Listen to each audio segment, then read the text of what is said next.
का एक विचार और होता है कि अगर धुआं करने से कहीं ना कहीं राहु को आप एक्टिवेट कर लेते हैं, तो इसलिए प्रॉब्लम्स और ज्यादा आती है।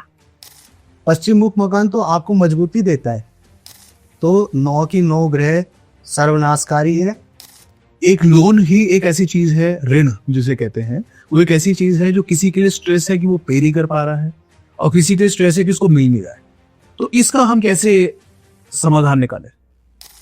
आप अपने कर्मों पे ध्यान देते हैं तो आपको कोई वास्तु दोष, कोई ग्रह दोष आपको नुकसान नहीं दे सकता। अच्छी खासी घर में खुशहाली चल रही है, सब लोग एकदम मस्त जीवन यापन कर रहे हैं, अचानक से घर में कलह शुरू हो जाती है, तो कारण वास्तु है या फिर कुंडली का कोई दोष है? कामयाबी प्राप्त करने के लिए दक्षिण दिशा सबसे अच्छी है। किसी चीज को छुपाने के लिए या ब्यूटीफाई करने के लिए, जैसे गुड़गांव के अंदर में बिल्डर फ्लोर बन रहे हैं, 10% बिल्डर फ्लोर भी पूरे गुड़गांव के अंदर 100% कंप्लायंस नहीं, जिसके नक्शे अप्रूव। कमरा बड़ा दिखाने के लिए शाफ्टों को कवर कर करके वहां पे पत्थर लगा दिया जाता है, इटालियन मार्बल, ताकि ड्राइंग रूम बड़ा। नमस्कार मेरे प्यारे दोस्तों, आपका स्वागत है एक और नए एपिसोड में। तो आज का पॉडकास्ट बहुत जबरदस्त होने वाला है, क्योंकि आज हम बात करेंगे मकान के बारे में, घर के बारे में, प्रॉपर्टी के बारे में। एक जो मकान बनता है वो ईंट पत्थर से बनता है, पर उसमें जो खुशहाली आती है वो रिश्तों से आती है, परिवार से आती है। पर कभी कभी ऐसा होता है कि उस घर में प्रवेश करने से घर की खुशहाली खत्म हो जाती है, घर में आपस में झगड़ा होना शुरू हो जाता है। क्योंकि आज हम बात करने वाले हैं घर की आत्मा वास्तु पर। तो आज हमारे साथ इस पॉडकास्ट में मैं हूं आपकी होस्ट भारती और हमारे को होस्ट रचित बख्शी जी, और हमारे गेस्ट जिन्हें आप बहुत पसंद करते हो, उनके पास तथ्य के साथ साथ समाधान भी होते हैं, एस्ट्रोलॉजर ऋषि राहुल सर। स्वागत करते हैं आपका। जय श्री राम। जय श्री राम। कैसे सर? आप सभी का बहुत बहुत धन्यवाद। तो आज हम बात करने जा रहे हैं वास्तु पर। पंडित जी, जैसे मैंने स्टार्टिंग में बोला कि क्या वास्तु इतनी इम्पोर्टेंट है या अंक ज्योतिष इतनी ज्यादा इम्पोर्टेंट है कि लोग अपना 10-10 करोड़ रुपए एक्स्ट्रा खर्चते हैं घर रहने के लिए? वास्तु और अंक ज्योतिषी जी, ये ज्योतिषी की ऋचाओं में ही आते हैं जी। वास्तु गहन अध्ययन करने लायक एक विषय है जी। और वास्तु वो चीज है जो आपके मकान को सच में घर बनाने में मदद करता है जी। आपके लिए सहायतार्थ तत्वों में वास्तु सबसे ज्यादा है, और ज्योतिषी उसके लिए भी उसके साथ ही है। लेकिन सिर्फ वास्तु की वजह से मकान को छोड़ देना जी, यह गलत हो जाता है। ओके। क्योंकि आज के समय में मकान जहां पे भी मिल रहा है, जैसे भी मिल रहा है, और वो प्रतिदिन के हिसाब से उसकी जो कीमत है उसमें चढ़ाव आ रहा है। बिल्कुल ठीक बात। अगर मैं त्याग देता हूं किसी एक मकान को सिर्फ वास्तु की वजह से, तो वो पूर्णतः गलत है, क्योंकि वास्तु दोष को बता रहा है लेकिन वो निवारण भी देता है जी। मान लीजिए एक व्यक्ति बीमार हो गया, वो डॉक्टर के पास गया, तो डॉक्टर ने चेक करके उनको डायग्नोस बना के दे दी कि आपको इस प्रकार के रोग हो चुके हैं, इन प्रकार के रोगों से आप ग्रसित हो चुके हैं। तो इसका मतलब ये नहीं है कि आप बीमारी जानकारी होने के पश्चात मैं उस डॉक्टर को त्याग दूं। मेरा फिर फर्ज ये होता है, अगला कदम ये होता है कि मैं उस पे इलाज कर पाऊं जी। तो इसी प्रकार से ग्रहों के बारे में जब जानकारी विश्लेषण कराया जाता है कि समस्याएं क्यों आ रही हैं, ज्योतिष आचार्य अगर बता देते हैं तो उसका उपाय मांगा जाता है और किया जाता है जी। तो इसी प्रकार से अगर एक अच्छा मकान मिल रहा है और हमें पता है कि ये एक ऐसी लोकेशन पे है कि आगे चल के इसमें इजाफा होगा जी, इसमें बढ़त होगी धन में और उसकी कीमत में, तो वास्तु दोष अगर उसमें कुछ भी निकलता है जी, तो उसको हम ठीक करा सकते हैं। ठीक बात है। निर्माण दोबारा करा सकते हैं अगर सक्षमता है, सामर्थ्यता है। नहीं तो बहुत सारे आधुनिक आज के समय में ऐसे उपाय हैं जिनसे उन समस्याओं से छुटकारा मिल जाता है। तो ये गलत होगा कि सिर्फ वास्तु की वजह से हम कोई एक अच्छी प्रॉपर्टी अगर हमें मिल रही है हम उसको त्याग कर देते हैं। एक चीज और मार्केट में सबसे ज्यादा फेमस है कि सबको ना नॉर्थ ईस्ट चाहिए, उत्तर पूर्व दिशा वाला घर चाहिए, क्योंकि सबका कहना होता है नॉर्थ ईस्ट ले लिया तो बल्ले बल्ले हो जाएगी, मतलब उनका ये सेंस होता है। तो उस पर आप किस तरीके से ऑडियंस को समझाएंगे कि नॉर्थ ईस्ट? पूर्व दिशा जो है, पूर्व दिशा से जब पूर्वाभिमुख जो मकान होते हैं, घर होते हैं, उसमें हमेशा ऊर्जा का प्रवाह होता है जी। और जो उत्तर विमुख होता है उसके अंदर हमेशा धन का प्रवाह आने के लिए एक सकारात्मक ऊर्जा प्राप्त होती है। वो तो अच्छा है, लेकिन 4 दिशाएं बनी हैं, 4 दिशाओं के साथ उनके कोने को मिला करके 8 दिशाएं हो जाती हैं जी। जो मकान है आपका वो आज के समय में आप समस्त दिशाओं के मकान खरीद सकते हैं। मैंने अभी बताया उपाय किया जा सकता है। नॉर्थ ईस्ट के चक्कर में अगर रह जाते हैं कि हमें या तो उत्तर दिशा का मकान मिले या हमें पूर्व का मकान मिले, तो आपकी आधी पृथ्वी पे तो मकान बनने बंद हो जाएंगे। बिल्कुल सही बात है ये। मकान बनने बंद हो जाएंगे। एक बहुत अच्छे पॉश कॉलोनी बनाई जाती है, सेक्टर बनाए जाते हैं। उन सेक्टर के अंदर जितने भी मकान बनते हैं, आपने देखा होगा एक लाइन से सभी दक्षिण मुखी हैं, एक लाइन से सब उत्तर विमुखी है। कुछ हैं जिनका ईशान कोण की तरफ मुंह खुलता है। ऐसा नहीं है, सभी फलित होते हैं। दक्षिण मुखी मकान बहुत सारे एक साथ हैं या फ्लैट हैं, उनमें एक फ्लैट के अंदर कोई व्यक्ति बहुत ज्यादा समृद्धि लेके आ रहा है और एक व्यक्ति बिल्कुल निम्नता की तरफ जा रहा है। इसका अर्थ ये नहीं है कि दिशा खराब है। वास्तु में दोष हो सकता है घर के अंदर, और कुंडली का भी विश्लेषण कराना चाहिए। ग्रह दोष भी कारक होते हैं, कर्म की वजह से भी प्रभाव पड़ जाता है। तो आपने जो प्रश्न किया है कि उत्तर और पूर्व के जो मकान होते हैं उस दिशा वाले लेना चाहिए। अगर आपको मिल जाता है वो अच्छा है, बहुत अच्छी बात है। लेकिन अगर नहीं मिलता है तो ऐसा भी नहीं है कि जो मिल रहा है हम उसको त्याग कर दें। सबसे बड़ी प्रॉब्लम आ रही है, शायद भैया समझ रहे होंगे, कि सबको ही नॉर्थ ईस्ट घर चाहिए। May be definitely. और जबकि मैं इसको कई बारी अपने क्लाइंट्स के साथ में जब डिस्कशन हो रहा होता है, ऐसा नहीं कि उनकी स्पेसिफिकेशन जब मैं बात करता हूँ कि इनकी क्या चाहिए उसमें बात कर रहा होता, बट जनरली जब लोगों के साथ डिस्कशन होता है तो मेरे दिमाग में एक ख्याल आता है कि नॉर्थ ईस्ट अगर है, आपका घर दो साइड ओपन है। साउथ दिल्ली में जनरली मकान जो है वो दो साइड से गली है। पिछली साइड से बेशक छोटी गली है, सर्विस लेन है, बट उधर भी गेट बनता है ताकि लोगों का आना जाना हो सके। तो अगर एक एंट्रेंस आपके घर की नॉर्थ ईस्ट है तो दूसरा एक एंट्रेंस साउथ वेस्ट भी तो ऑटोमेटिकली हो गया। बिल्कुल हो गया। तो आपने अगर नॉर्थ ईस्ट फेसिंग मकान ले लिया तो एक तरीके से आपने दूसरी साइड की भी तो बुराई ले ली, क्योंकि मकान दो साइड से खुला है। अगर आप मत्स्य पुराण और पद्म पुराण के हिसाब से बात करते हैं जी, और वास्तु के लिए जो अध्ययन किया गया है, वराहमिहिर जी ने किया है। सबसे बड़े ज्योतिषाचार्य थे, उनके नाम से शास्त्र बने हुए हैं, वराहमिहिर जी के नाम से। बृहद होरा शास्त्र में भी जो बताया गया है, अगर आप उस पर बात करते हैं तो देखिए, अब केवल वास्तु के हिसाब से अगर चलते हैं तो वास्तु में भगवान शंकर ने लिंग पुराण में व्याख्या की है और मत्स्य पुराण में भी ये बताया गया है जी। फिर उसके बाद पश्चिम से पूर्व की तरफ जानी चाहिए और दक्षिण से उत्तर की तरफ जानी चाहिए जी, ठीक है। तो जब 10 लाइनों को आपस में मिलाते हैं, एक वर्गाकार जो उसमें वास्तु चक्र बन के तैयार होता है, उसके मध्य में ब्रह्म स्थान होता है जी। और ब्रह्म स्थान के हिसाब से फिर हमें ये देखना होता है कि ईशान कोण में जो ईश बैठे हैं, फिर जन्न बैठे हैं, परजन्य बैठे हैं, 8 अलग अलग देवताओं के खंड बने होते हैं। अगर आप काउंट करेंगे, उनको गिनती करेंगे तो ऊपर 9 खंड बने हुए होते हैं। तो लेकिन वो 8 खंड यहाँ से फिर इस तरीके से नीचे आएंगे तो 8 खंड, फिर उसके बाद नीचे से 8 खंड और इस तरफ 8 खंड, तो 8 चौक 32 हो जाते हैं। और बीच में ब्रह्म स्थान आता है जिसमें 9 खंड बनते हैं। अगर शुद्धता पूर्वक आप वास्तु के हिसाब से कार्य करते हैं तो आपको भूमि खंड पे बहुत सारे कार्य करने पड़ेंगे। लेकिन ये वास्तु जब बना है, ये वास्तु शास्त्र के लिए वो अलग प्रकार के होंगे। आज के आधुनिक समय के हिसाब से वास्तु पे अगर आपको काम करना है तो आज ही के हिसाब से काम करना होगा। बिल्कुल।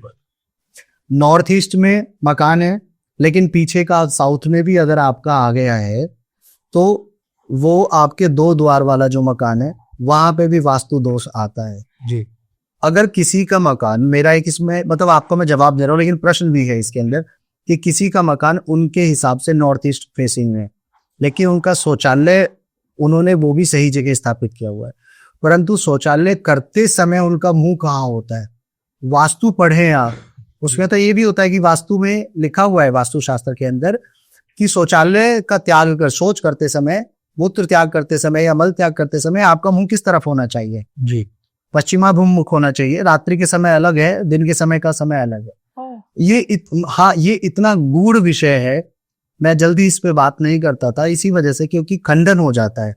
बहुत सारे लोग एक अलग उपाय दे देते हैं कि आप नमक रख दें, हल्दी रख दें, कपूर रख दें, वो सब ठीक है, अच्छी बात है, लेकिन वास्तु आज के समय में आधुनिकता के हिसाब से अगर आप देखते हैं तो आपको उपाय करने चाहिए। कभी भी इस बारे में विचार ना करें कि अब ये प्रॉपर्टी इस प्रकार की है तो मुझे ये नहीं खरीदनी चाहिए।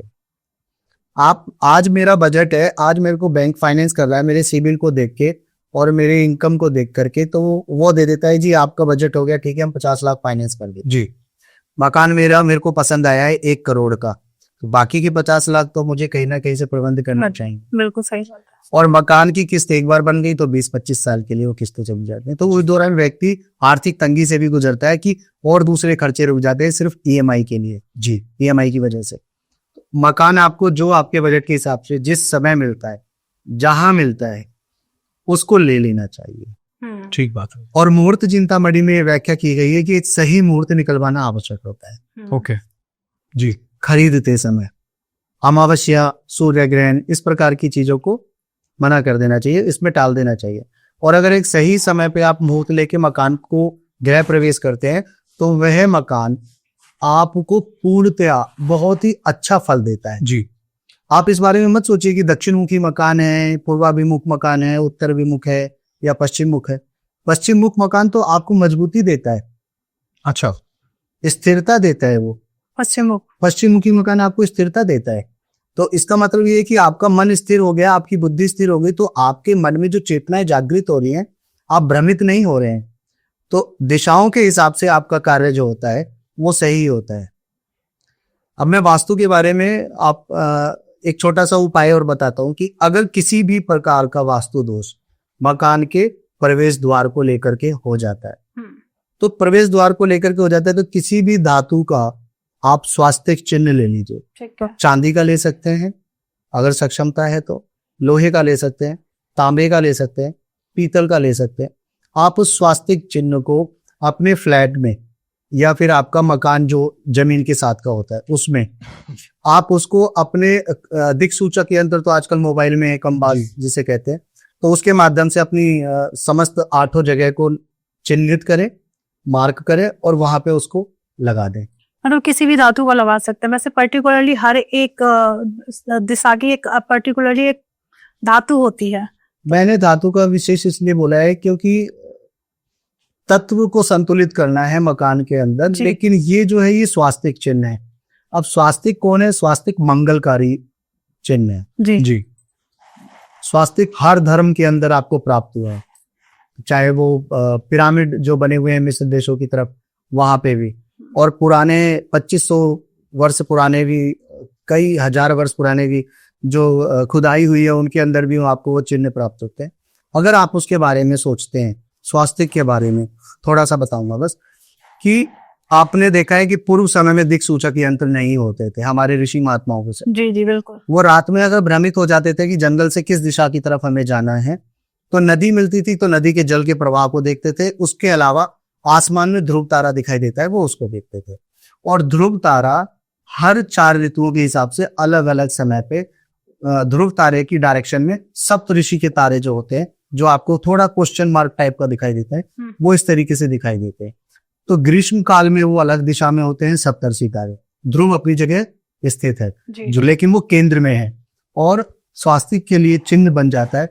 ग्रीष्म काल में अलग, शरद ऋतु में अलग है और हेमंत ऋतु में अलग है। इस प्रकार से चारों ऋतु में, शरद ऋतु में, तो वो ऐसे 4 बन जाते हैं। और जो स्वास्तिक का आपका चिन्ह होता है जिसमें 4 दिशाओं खोल के फिर ऐसे बनता है, आप उसको जोड़ेंगे तो मैं आपको एक इमेज भी बना के दे दूंगा जी। वो स्वास्तिक चिन्ह ही बनता है 4 ऋतुओं में।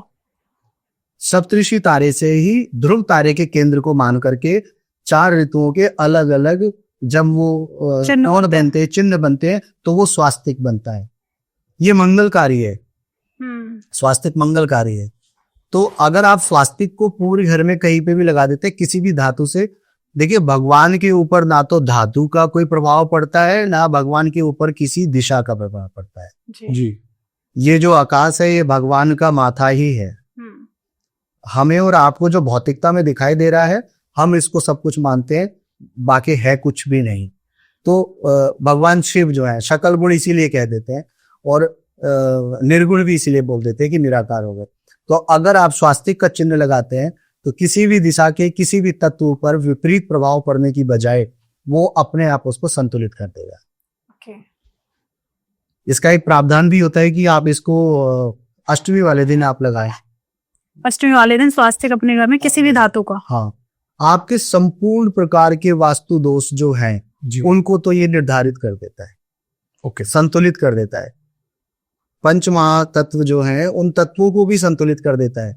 जमीन पे जो ग्राउंड फ्लोर है वो शनि देव की वजह से स्थिरता देता है, पृथ्वी तत्व को देता है। लेकिन उससे ऊपर जैसे चलते हैं तो वायु तत्व और आकाश तत्व प्रभावित होते हैं। पहली मंजिल, दूसरी मंजिल, तीसरी मंजिल, आजकल बहुमंजिला इमारतें बहुत ज्यादा हो, जी बहुत जी, ज्यादा। तो हर प्रकार के तत्व प्रभावित हो रहे हैं।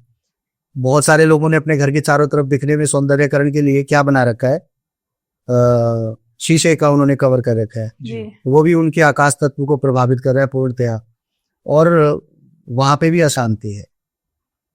मैंने बताया कि सोने की लंका शिल्पकार थे बनाने वाले भगवान विश्वकर्मा जी, जी और कुबेर जी ने उनके साथ मिलके सोने को देकर के वो बनाया है। जी और निर्माण कराने वाले कौन थे, भगवान शंकर, जिन्होंने वास्तु रचना की है। जी शंकर कैसे गलत कर सकते हैं, उनसे कैसे कोई त्रुटि हो सकती है। जी और उसी लंका के अंदर रावण रहते हैं, रावण का पूरा परिवार रहता है, समस्त राक्षस जाति रहती है, लेकिन फिर भी वहां सर्वनाश हो गया ना, कुल सारा सर्वनाश हो गया। एक पिता के लिए वहां पे क्या कष्ट था कि उन्होंने अपने समस्त पुत्रों को अपने सामने बढ़ते हुए करते हुए देखा है। जी ये छोटा दुख नहीं है, ये सबसे बड़ा दुख है। जी इसका मतलब कहीं पे कोई ऐसा नहीं है कि इस दुख को हम ये कहते हैं कि थोड़ा कम था। वहां पे घमंड था, स्वाभिमान था, जिद्द थी, चाहे कुछ भी था, जी समस्त कुल नाश हुआ। विभीषण को आज के समय में उपमा दी जाती है कि ये घर का भेदी लंका ढाए, ऐसा बोल देते हैं। जी बिल्कुल।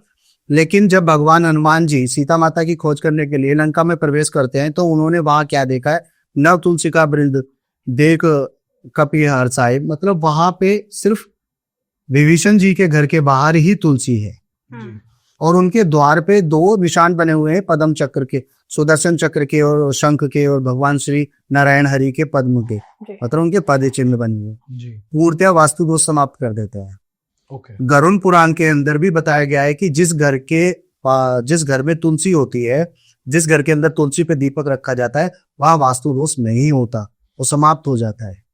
हम विश्वास नहीं करते, हमें जो भी एक रोमांचक बातें मिल जाती है तो हम तत्काल प्रभाव से उन पे विश्वास कर लेते हैं। जी जैसे पंडित जी आजकल देखा गया है, मेरे पास कई क्लाइंट ऐसे आते हैं कि जी उन्होंने यूट्यूब के माध्यम से या इंस्टाग्राम के माध्यम से कहीं देख लिया कि जी नॉर्थ ईस्ट में बाथरूम है, घर में कैंसर हो सकता, तो घर चेंज कर दो, घर किसी भी दाम पे बेच दो, कि ललाट हो गई ना कि जी एक वहम आ गया मन में, या एक इशू आ गया मन में कि शायद इस वजह से मेरे परिवार में लोग किसी की तबीयत खराब हो सकती है, और उस घर को किसी भी कीमत पे बेच के दूसरा मकान ढूंढना शुरू कर दो, चाहे वो उनके घर को फलित नया घर हो ना हो, या अभी उनकी चार्ट्स या उनकी जो एस्ट्रोलॉजिकल चार्ट्स है, फाइनेंशियल कंडीशन है, वो हो कि ना हो कि वो घर ले पाए।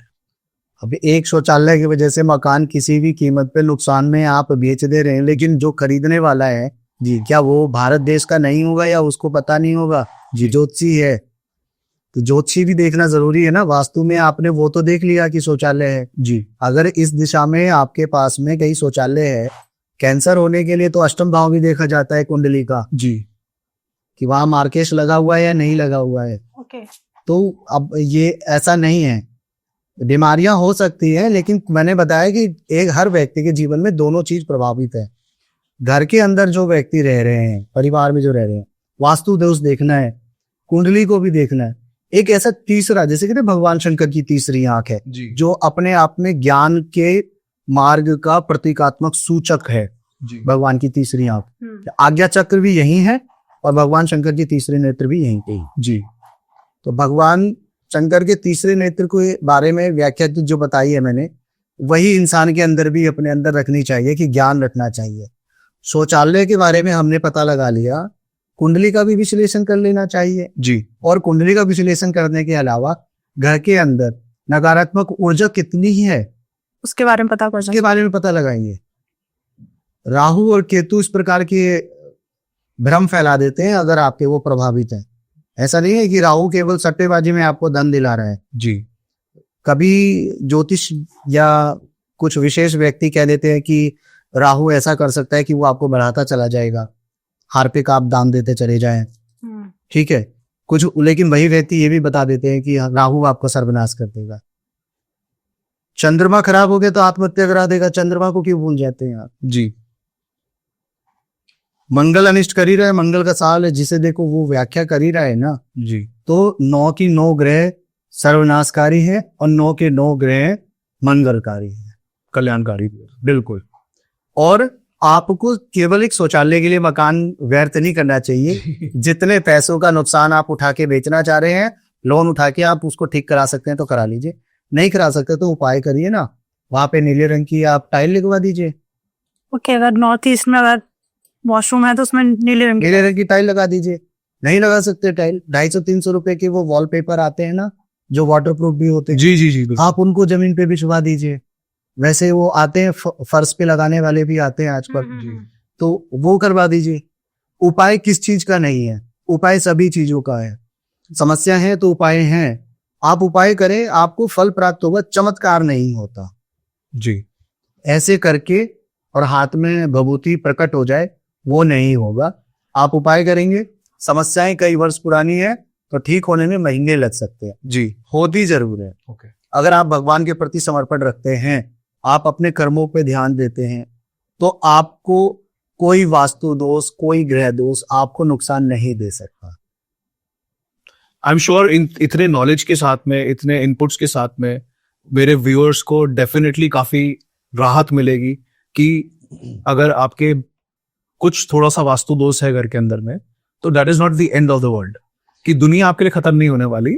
सॉल्यूशंस हैं, सॉल्यूशंस करवाइए किसी अच्छे एस्ट्रोलॉजर से, चाहे आप ऋषि राहुल जी से बात कर सकते हैं, उनके नीचे डिस्क्रिप्शन में कॉन्टैक्ट डिटेल्स अवेलेबल हैं, आप उनसे बात कीजिए, या अपने किसी और प्रणय जी से बात कीजिए, उसको सॉल्व करवाइए इशू को। ये नहीं है कि कोई प्रॉब्लम है तो आप अपने किसी भी कीमत पे अपने घर को बेचते हैं।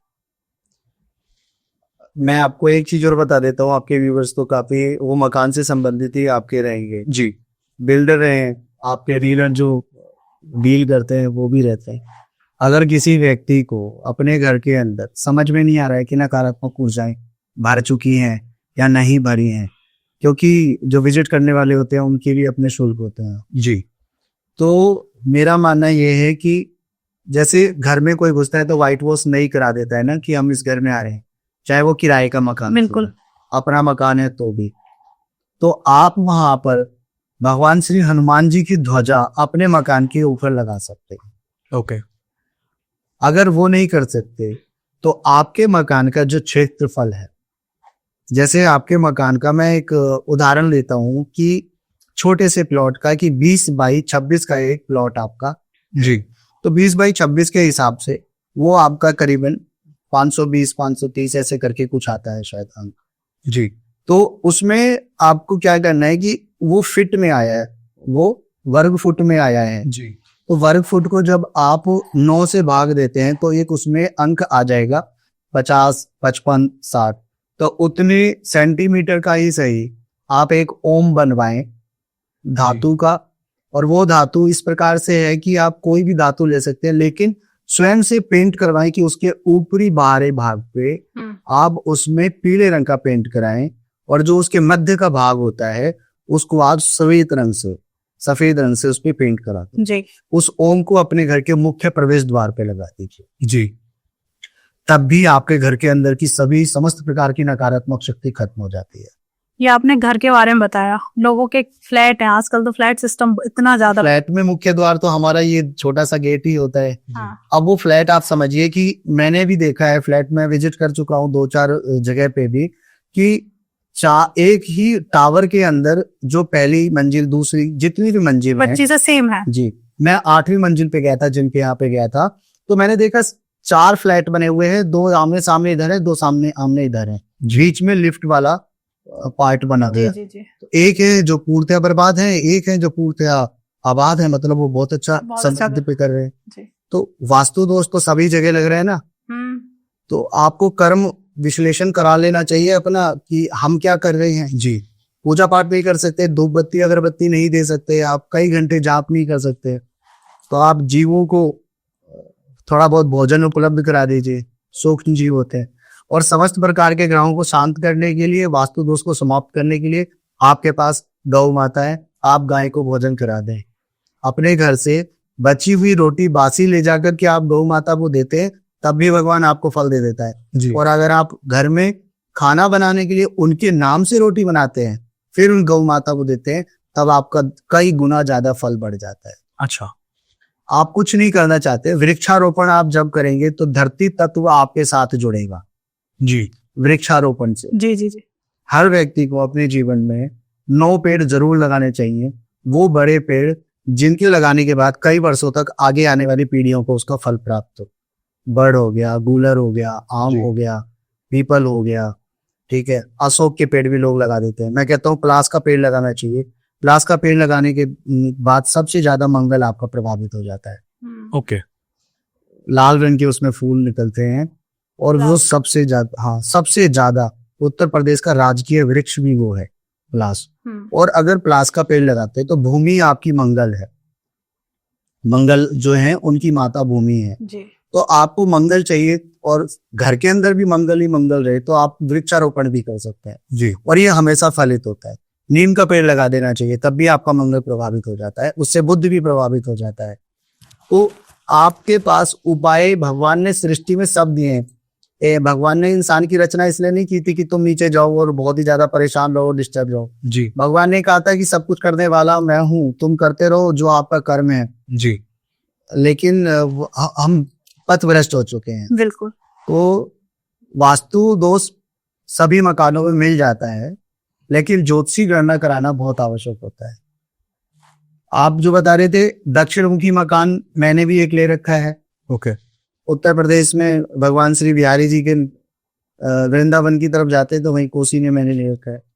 मुझे तो सर्वदा फल देता है, उससे फायदा ही हो रहा है। जी। और जो किराएदार रहता है वो भी फलित है। उनको पुत्र रत्न प्राप्त हुआ, जो 5 साल से कोशिश कर रहे थे नहीं हुआ।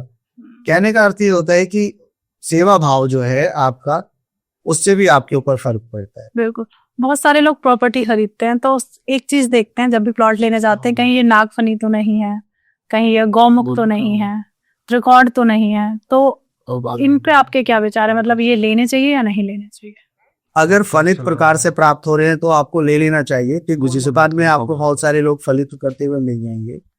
और मैंने एक कपड़े सिलने वाले टेलर हैं, उनके पास बजट कम था तो उन्होंने एक कॉलोनी के अंदर बिल्कुल कोने का एक छोटा सा प्लॉट उनको मिल गया, टुकड़ा। जी। मुश्किल से वो 17 गज का रहा होगा। ओके। और वो ऐसा कोना कटा हुआ था कि वो त्रिमुखी था, त्रिभुज आकार में। जी जी। उन्होंने उस पे अपने मकान का निर्माण किया, फिर आगे की तरफ लेंटर निकाल के उसको चौकी बना दिया, थोड़ा सा छज्जा बाहर की तरफ निकाल के ऊपर की तरफ कमरे बना दिए, नीचे एक खुला कमरा रखा और सीढ़ियों से ऊपर जाने का रास्ता। और वो अच्छा वृद्धि कर गए। कारण क्या है कि उन्होंने एक उपाय कराया था। वो उपाय मैं आपको भी बता देता हूँ, आपके दर्शक जो इस प्रकार की भूमि से परेशान है। जी। कि जब त्रिभुज होता है वो शार्प एंगल भी त्रिभुज नहीं है किसी भूमि का, अगर है तो 9 इंच की एक वहां पे नीचे नींव की भरत के समय पे भी आप एक छोटी सी ईंट का कोना निकाल दें, ओके। तो वो गोमुखी हो जाएगा। ओके। वो गोमुखी हो जाएगा, छोटा सा मुंह खुल जाएगा तो वो गोमुखी हो जाएगा। जी। मकान गोमुखी हमेशा शांतिदायक होता है, संतान वृद्धिदायक होता है। फिर आता है शेरमुखी। शेरमुखी मकान बहुत कम प्राप्त होते हैं, दुकान, ऑफिस, इसके लिए शेरमुखी बहुत ज्यादा फलित होते हैं। जी। शेरमुखी मकान मैंने अभी देखे नहीं, लेकिन अगर शेरमुखी मकान सच में किसी के हैं और अगर किसी के पास अपने हैं, पुराने हैं या उन्होंने खरीदे हैं फलीभूत होकर के, तो उसमें उनको सिर्फ 2 दरवाजे लगाने हैं। ओके। अंदर घुसने के लिए 2 दरवाजे, एक मुख्य द्वार बड़ा बना दिया, जिसे 6 फीट का एक गेट बना दिया। जी। तो इस साइड अगर जगह है तो 1.5 फीट 2 फीट इस तरीके से निकाल देते हैं। ऐसे 3 फीट जोड़ना चाहिए। 6 फीट का एक मेन गेट हो गया, एक 3 फीट का, 6 और 3 9, 2 अलग प्रकार के गेट बनाने। और आवागमन के लिए हमेशा छोटे वाले गेट को ही प्रयोग करो, ओके। बड़े वाले गेट को ना करें। तो शेरमुखी अगर किसी का मकान है उसका वास्तु दोष वहीं समाप्त हो जाता है। ओके। अब शेरमुखी क्यों बताया, इसमें ये 2 गेटों का मतलब हर चीज के पीछे एक कारण है। डेफिनेटली। तो 2 गेट का प्रावधान इसलिए बताया गया है कि भगवान विष्णु का उसको घर मानिए, बैकुंठ मानिए, हमें मानना है ना। तो उस मकान को भगवान श्री बैकुंठ धाम मानिए, भगवान श्री विष्णु का घर मानिए, अपना घर मत मानिए। जो 2 द्वार बनाए गए वो भगवान के दो रक्षक बता करके रख छोड़िए उनको कि ये भगवान के पहरेदार हैं, जी। प्रहरी हैं, तो आपके घर में नकारात्मकता जाएगी ही नहीं। ओके। जिस मकान को आपने भगवान श्री कृष्ण का, भगवान श्री नारायण का या भगवान हरि का मान लिया, आप अहंकार त्याग देते हैं कि इस भूमि के जो कागज है वो मेरे नाम है, मैं इसका मालिक हूँ। जी। ये तो भगवान श्री हरि का ही मकान है, तो जहां हरि वास करेंगे वहां लक्ष्मी वास करेगी जी। और आपके वहां पे कोई गलत चीज नहीं जाएगी। ये कारण ऐसे ही होते हैं। तो जब आप त्याग देते हैं चीजें तो आपको फल प्राप्त होता है। तो ऐसे ही आता है नागफनी, उसे तो कहते हैं लेना ही नहीं चाहिए। नहीं, अब ऐसे तो देखिए, अगर आप वास्तु शास्त्र के हिसाब से बात करते हैं तो मकानों के अंदर बहुत सारे नाम निकल के आते हैं। जी। विशालाक्ष कहते हैं जिनको मकान, एक घर बना हुआ है, एक रूम बना हुआ है जो जिसको हम बरामदा कहते हैं, वो बरामदा रिक्त है और चारों तरफ उसमें कमरे बने हुए हैं, उनके लिए भी एक नाम दे रखा है। अगर किसी का मकान 4 द्वार वाला है जी। तो उसको सर्वतोमुखी कहा जाता है, सर्वतोभद्र भी कहा जाता है। तो वो लेकिन किसके लिए अच्छा होता है? वो वास्तु शास्त्र में मत्स्य पुराण के अनुसार निर्पाल्य, नृप मतलब राजा, वो नृप के लिए अच्छा होता है, और देवालय मतलब भगवान का घर, मंदिर बनाने के लिए। हाँ, देवालय जी के लिए अच्छा होता है। कई जगह दोष लग जाते हैं जहाँ पे 3 दरवाजे होते हैं, 3 साइड ओपन मकान होते हैं लेकिन 3 अलग अलग होते हैं, वहां पे भी दोष लग जाता है। तो सभी दोषों का एक निवारण भगवान, और आप भगवान के प्रति समर्पण भाव रखते हैं जी। तो आपको वहां पे जरूर सफलता प्राप्त होती है। ओके। और उपाय अगर ये भी नहीं कर सकते कि कोई किसी धातु का आप स्वास्तिक लेकर के आप वहां कर सकते हैं, तो आप पूजा पाठ करा सकते हैं। ओके। तो मंगल चंडी का पाठ करा सकते हैं, हवन करा सकते हैं। वो भी नहीं करा सकते, एक अच्छे विद्वान पंडित जी को पकड़े जो कर्मकांडी हो, कर्म करते हो। श्री क्षेत्रपाल भैरव जी महाराज जी का वहां पे 27,000 मंत्रों का जाप करा करके, केवल 27,000 जो 3 से 4 दिन में समाप्त हो जाएगा जी। उसको करा करके और उसका हवन दशांश करा दीजिए, समस्त प्रकार की बाधा समाप्त, वास्तु दोष निवारण हो जाएगा, शांति तत्काल प्रभाव से प्राप्त होगी। ओके। क्षेत्रपाल भैरव जी के नाम से। और अगर कुछ व्यक्ति होते हैं जो पूजा पाठ में ध्यान ज्यादा नहीं देते, कहते हैं धुआं आएगा, घर का पेंट खराब हो जाएगा ये भी आजकल काफी देखा गया। तो जीवन खराब हो जाए कोई बात नहीं, लेकिन पेंट खराब नहीं होना चाहिए जी। तो वो इस प्रकार का ही करते हैं। तो आपने देखा होगा नमक आता है जो सेंधा नमक व्रत में यूज किया जाता है, जी। व्रत में जिसका प्रयोग होता है, उसका आज के समय मार्केट में एक बड़े बड़े पिंड अच्छे खासे, बहुत सुंदर सुंदर जी। दिखते हैं। हाँ, तो उस पिंड को आप अपने घर के मुख्य द्वार पे भी रख सकते हैं, किनारे पे कहीं रख सकते हैं, ईशान कोण में भी आप रख सकते हैं। तो ऐसा नहीं है कि वो कोण के तत्व को प्रभावित करेगा, वो अपने अंदर समस्त प्रकार की नकारात्मक ऊर्जाओं को अवशोषित करेगा। ठीक है, समझ। जब वो चुंबकीय, एक जैसे चुंबक होती है दूसरे लोह पदार्थ को वो अपनी तरफ आकर्षित करती है, तो वो यही होता है कि वो पॉजिटिविटी से भरा हुआ है नमक, और वो अवशोषित किसको कर रहा है? वो सभी नकारात्मक शक्तियों को अवशोषित कर रहा है। तो आपके घर में अपने आप शांति स्थापित हो जाएगी, मन की शांति और घर के अंदर शांति, कलह खत्म करना, इन चीजों के लिए ज्योतिषी की मदद आपको बहुत जरूरी है, क्योंकि आपके ग्रह दोष और आपके घर का वास्तु, लेकिन उसके अलावा घर के अंदर की जो ऊर्जा है जी, जो उसमें प्रवाह हो रही है। मैं अपना एक निजी तजुर्बा आपसे, जी बिल्कुल बिल्कुल सर, बहुत अच्छा लग रहा है। मैंने किसी का घर देखा है, उनके घर में सब कुछ बहुत अच्छा था, सौंदर्यकरण अच्छा हुआ पड़ा था। मैं उनके घर में गया, मैं सोफे पे बैठा, मुझे बड़ा आनंद आया। थोड़ी देर बाद मैंने उनके घर के अंदर उनसे पूछा कि क्या घर देख सकता हूँ, क्योंकि गया इसलिए था। तो मुझे बाद में पता चला कि उनके घर के अंदर एक बहुत ही ज्यादा नकारात्मक जो शक्ति है वो विद्यमान है, ओ जिनको आप भूत प्रेत कह सकते हो। तो अब वो नकारात्मक शक्ति हमें अनुभव हो गई, क्योंकि हम देवी देवताओं के सानिध्य में अपने समय को निकाल करके और उनके पास, उनके चरणों में पड़े रहते हैं। तो यह अनुभूति आपको भी हो सकती है, आप उनको समय तो दें। तो जब मैंने वहां जाके महसूस किया, तो इनके घर के अंदर अगर किसी भी प्रकार का कलह है, अगर किसी प्रकार की अशांति है, तो उसका कारण वास्तु हो सकता है, लेकिन उससे पहला जो जड़ है, जो तत्काल प्रभाव से इनके घर में विपरीत समस्या ला रहा है, वही नकारात्मक ऊर्जा है। ओके। नकारात्मक ऊर्जा है, क्योंकि हम सिर्फ एक काम कर रहे हैं ना, हमें दिया जला रहे हैं, मतलब धूप दीप नहीं दे रहे। घर के मुख्य द्वार पे दीप जलाने से आपके घर के अंदर नकारात्मक ऊर्जाओं का प्रभाव बंद हो जाता है। अगर कोई है तो वो समाप्त हो जाता है धीरे धीरे करके जी। मुख्य द्वार पर। और तुलसी तो आप गरुड़ पुराण बहुत सारे लोग इसलिए सुन लेते हैं कि दूसरों के घर में जब कहीं कोई मृत्यु होती है तो वहां गरुड़ पुराण का पाठ होता है, तो ज्यादातर लोग वहां जाते हैं। तो गरुड़ पुराण में बताया गया है जिस घर के अंदर तुलसी रखी होती है वो वास्तु दोष का विनाशनी, वास्तु दोष विनाशनी उनकी संज्ञा दी गई है। तो तुलसी रखना अनिवार्य है जी, तुलसी रखना अनिवार्य है। तो हम वो काम नहीं कर रहे हैं, तो इस वजह से ही समस्या है। आधुनिकता में रहना बहुत अच्छी बात है, लेकिन हम अपनी चीजों को छोड़ चुके हैं, ये हमें नुकसान दे रहा है, ये हम छोड़ चुके हैं, इसलिए नुकसान ज्यादा होता है। इसलिए नुकसान हो रहा है। लोगों का एक विचार और होता है कि अगर धुआं करने से कहीं ना कहीं राहु को आप एक्टिवेट कर लेते हैं तो इसलिए प्रॉब्लम्स और ज्यादा आती है।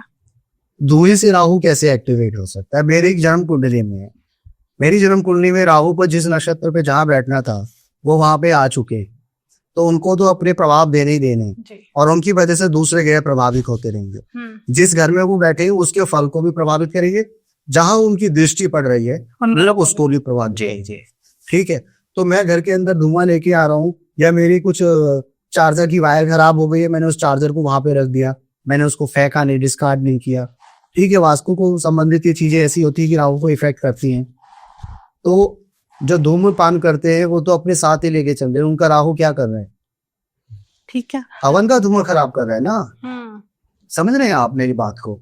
आपको हवन का धुआं नुकसान पहुंचा रहा है, लेकिन सिगरेट का धुआं नहीं पहुंचा रहा। चलिए, मैं धूम्रपान नहीं करता, मेरे साथ में जो सज्जन बैठे, मेरा जो ड्राइवर है वो धूम्रपान करता है, वो जितने समय में गाड़ी में बैठा हुआ हूँ उतने समय नहीं पीता, उसके बाद के पीता है, तो उसका धुआं भी तो संगति का असर तो आएगा ना जी, तो वो भी तो मेरे को इफेक्ट करेगा। तो ऐसा नहीं है, मिथ्या भ्रम फैले हुए हैं, कहीं सत्यता है और कहीं सत्यता नहीं है। आपको ये कार्य छोटे छोटे अगर कर देते हैं, भगवान ने कभी नहीं कहा कि मेरे प्रति आप कई घंटे बैठो।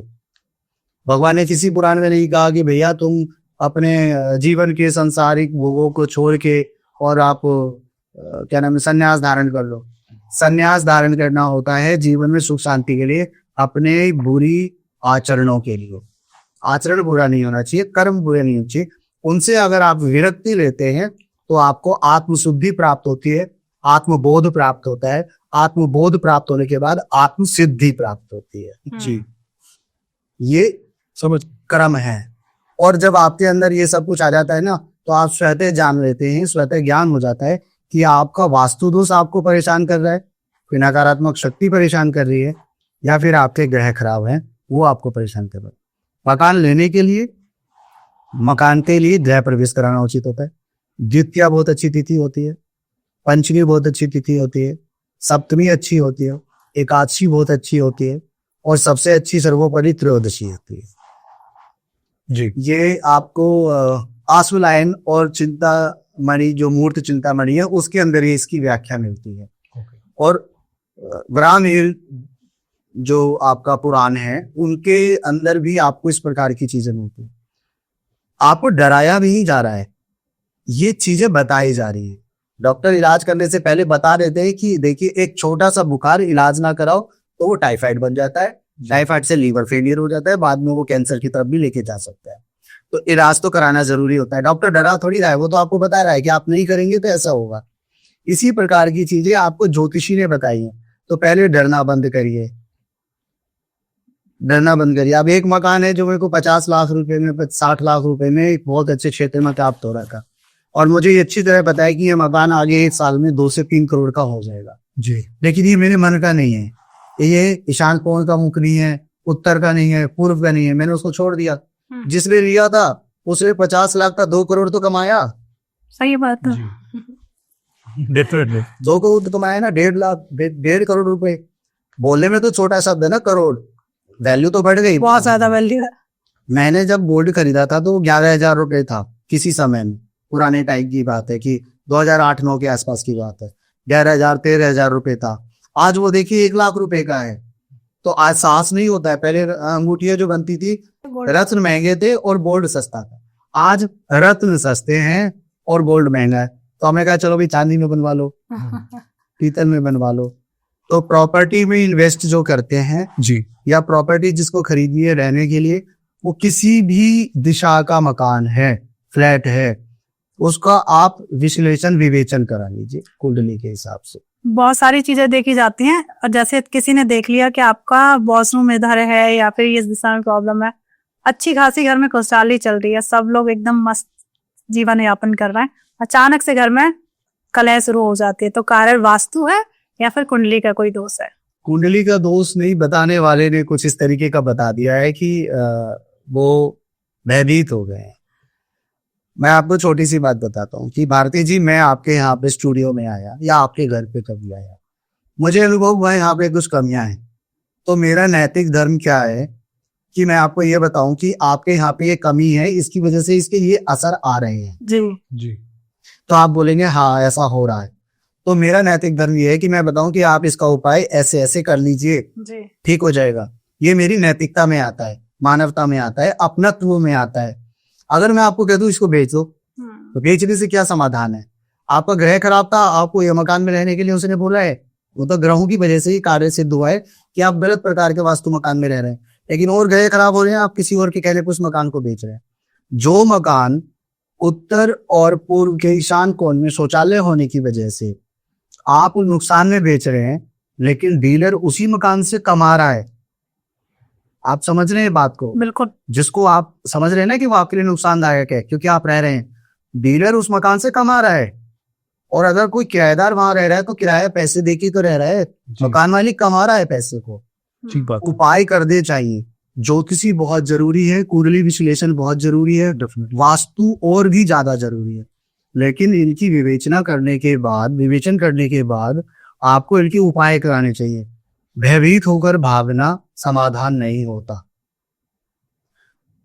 महाभारत में जब ये अज्ञातवास जब पांडव काट रहे थे जी तो जब अज्ञातवास के बारे में दुर्योधन को और दूसरे कौरवों को पता चला तो उन्होंने युद्ध के लिए आगाज कर दिया। तो वहां पे जो राजकुमार थे जिनके साथ वीरेंद्र रूपी अर्जुन थे साथ में, तो वो भागने लगे कि इतने बड़े योद्धाओं के साथ मैं कैसे लड़ूंगा। जी तो अर्जुन ने ये बात कही थी कि ये जो है ना योद्धा, ये योद्धा हैं, लेकिन अगर आप भागोगे तो इसका समाधान नहीं है। आप भाग के आपके राज्य में जाओगे, ये तो आपके राज्य में पहुंच जाएंगे। ठीक बात है। सही बात है। आपको लड़ना पड़ेगा, वीर गति प्राप्त होगी, तो आपको नाम होगा कि आप लड़ते लड़ते मरे हैं। कहने का अर्थ ये है कि इतिहास सिखाता है कि गलती कहाँ हुई और आपको गलती कहाँ नहीं करनी चाहिए।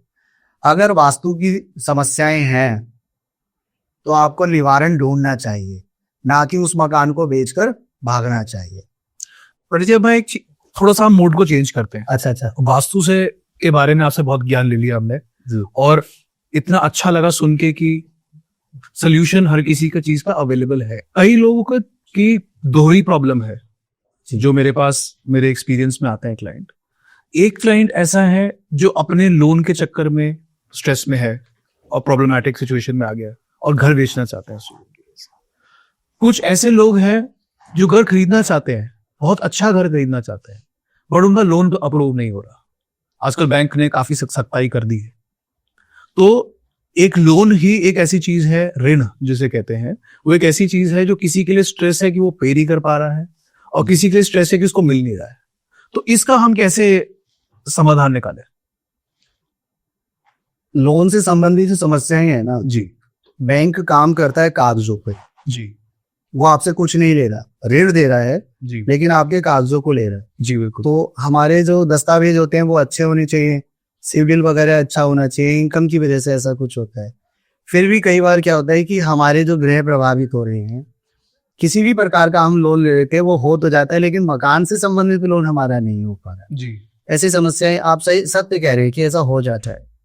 तो कुंडली विवेचन जो होता है, विश्लेषण जो होता है, कुंडली विश्लेषण के बाद इसका उपाय निकाला जा सकता है। ओके। अब आप मुझसे ये कह दें कि जी एक ऐसा व्यक्ति मेरे संपर्क में जिसकी कुंडली ही नहीं है, उसको जानकारी नहीं है, तो बहुत लोग ऐसे मिलते हैं। हाँ, तो सबसे सटीक और सबसे अच्छा उपाय शनिवार के दिन आपको नारियल लाल रंग के कपड़े में बांध के हनुमान जी को अर्पित कर देना है। ओके। संकल्प लेकर के कि अगर मेरा इस प्रकार से मकान का कार्य सिद्ध हो जाता है, चाहे वो लोन की वजह से रुका हुआ है, किसी भी कारण से रुका हुआ, ये कार्य सिद्ध हो जाता है, तो मैं आपके लिए या तो मैं सुंदरकांड का पाठ कर दूंगा, जी हनुमान चालीसा का कर दूंगा, या मैं बजरंग बाण का कर दूंगा, जी या बहुत ही ज्यादा भक्त अच्छे मान सकते हैं अखंड रामायण का पाठ कर दूंगा। ओके तो अगर मैं इसको कर दूंगा, संकल्प लेके आप हनुमान जी के सामने इसको करिए, आप प्रसाद बांट दे, जानवरों को खाना खिला दो, गऊ को खाना खिला दो। हनुमान जी भी कहते हैं कि आप चंदन का लेख मुझे लगाते रहो। जी हनुमान जी भगवान श्री राम के भक्त हैं, उनके लिए उन्होंने चंदन अपने ऊपर स्वयं लगाया था, लाल चंदन जो होता है श्रीगुड़। ठीक है, तो हमें भी आवश्यकता नहीं पड़ेगी, हमें तो भाव चाहिए ना, भगवान कहते भाव से आ जाओ। तो अगर आप ये कार्य करते हैं, आपका यह कार्य सिद्ध होगा। ओके ये मैंने भी आजमाया है और मेरे संपर्क के कुछ लोगों को मैंने बताया है और उन्होंने भी किया है। ठीक है। फरीदाबाद में एक तिवारी जी हैं, उनको मैंने बताया था, और लेकिन उन्होंने मकान के अलावा उन्होंने ऋण का काम किया अपनी कार के लिए। ओके उनकी टूर एंड ट्रैवल कंपनी है और 2 गाड़ियों से उन्होंने आरंभ किया था कार्य, जी और 1.5 से 2 वर्ष के अंतराल में उनके पास आज 20 से ज्यादा गाड़ियां हो चुकी। वाह। तो वो इस बात से, अब क्या है कि अभी मैं पीछे जो बंगलामुखी की माता गया था जी और उज्जैन भी गया था, उन्हीं के साथ गया था, वही लेके गए थे। अच्छा क्योंकि उनका काम बन चुका था। काम क्या, वो कहते हैं कि जब आप गाड़ी में बैठ के बात करते हैं तो कभी ना कभी बिना प्रश्न पूछे कुछ उपाय बता देते हैं, वो मेरे काम आ जाता है। ये भी बहुत अच्छी तो बात। आप हनुमान स्वामी के सामने समर्पित भाव से अगर एक नारियल रख देते हैं लाल रंग के कपड़े में लपेट के, और आप संकल्प लेके रखते हैं दृढ़ निश्चय के साथ, तो वह कार्य आपका सिद्ध होगा। लेकिन शनिवार को, मंगलवार को नहीं, जी क्योंकि शनि भी आपका सही होता है तभी आपको मकान प्राप्त होता है। जी और भगवान हनुमान जी जो हैं वो आपके ऋण मोचक भी हैं। ऐसा नहीं है कि वो केवल संकट मोचन है, ऋण को भी खत्म करने वाले हैं, तो इसलिए मंगल ही करते हैं वो। शिव की व्याख्या अगर की जाती है तो शिव का मतलब मंगल होता है। आपने अगर शिव तांडव स्तोत्र सुना होगा, तो शिव तांडव स्तोत्र के अंदर पहला ही श्लोक जो है, जटाटवी गिलज्जुल प्रवाह पावितस्त्रे गले विलंब विलंबिताम भुजंग तुम मालिकाम। तो इसी लाइन में जब अंत में जाते हैं तो उसमें आता है जटाटवी गिलज्जुल प्रवाह पावितस्त्रे गले विलंब विलंबिताम भुजंग तुम मालिकाम चकार तांडव तनोतना शिवा शिवम। अंतिम लाइन है इस श्लोक की। तो शिवा शिवम 2 बार आया, हे शिव मेरा मंगल करे, वो शिव मंगल के लिए, और दूसरा शिव भगवान शंकर के लिए। शंकर। ओके तो शिव भी मंगल करते हैं, और शिव ने ही भगवान हनुमान जी का एक अवतार दिया भगवान राम की भक्ति करने के लिए, क्योंकि उनको भी नारायण की भक्ति करनी थी और मंगल कार्य करना था। जी तो आप अगर समर्पित भाव से जाते हैं तो वो आपका कार्य सिद्ध होता है। बिल्कुल। पहले के जमाने में मुझे नहीं लगता कोई वास्तु कराता होगा या वास्तु के बारे में इतना अवेयर थे। अभी इस टाइम पे लोग ज्यादा वास्तु के लिए अवेयर है। एक जैसे आप काफी पुराणों की बात करते हैं, तो जैसे श्री राम थे, उनके भी घर में एकदम खुशहाल परिवार था, एकदम से उन्हें वनवास जाने के लिए कह दिया कि उनके घर में भी वास्तु दोष था। जी, राजा दशरथ के घर में वास्तु दोष कैसे लग सकता है? जी और देखने को तो वही मिला कि एक बेटा बहू और एक और बेटा सीधे वनवास चले गए, उसके बाद भी शांति नहीं थी, सीता माँ को भी निकाल दिया गया। भगवान श्री राम कनक भवन में रहते हैं। कनक सोने का ही होता है, मतलब कनक को भी स्वर्ण कहा जाता है। जी जी, ठीक है। तो भगवान जो श्री राम है हमारे, उनके लिए वास्तु दोष वहां पे नहीं आया था, वो भी ग्रहों का प्रभाव, क्योंकि वो मर्यादा पुरुषोत्तम थे, इसलिए ग्रह उनको प्रभावित करने को।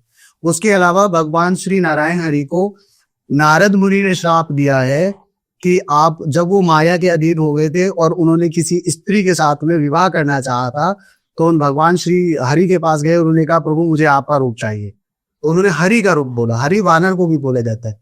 तो भगवान विष्णु को अपने जो भक्त नारद जी वो इतने प्रिय हैं कि माया के अधीन होकर के ऐसा ना हो कि ये किसी गलत मार्ग पे चले जाएं। उन्होंने वानर का रूप उनको बना के दे दिया कि उनका शरीर तो वही था जो था, लेकिन रूप उनका वानर का था। तो ऐसा भी नहीं है कि पहले वो चले गए और अपना प्रतिबिंब देखने की मैं कैसा दिख रहा हूँ। उन्होंने कहा भगवान विष्णु से ज्यादा तो कोई आकर्षक है ही नहीं पूरी सृष्टि में। जी। तो जब वो विवाह के लिए वहां गए, उनका परिहास उठा, उनका उपहास उड़ाया गया और उससे वो क्रोधित हुए। उन्होंने फिर जाकर के अपना जब प्रतिबिंब देखा उन्होंने, तो देखने के बाद उनको पता चला कि यार मैं तो वानर जैसा दिख रहा हूँ।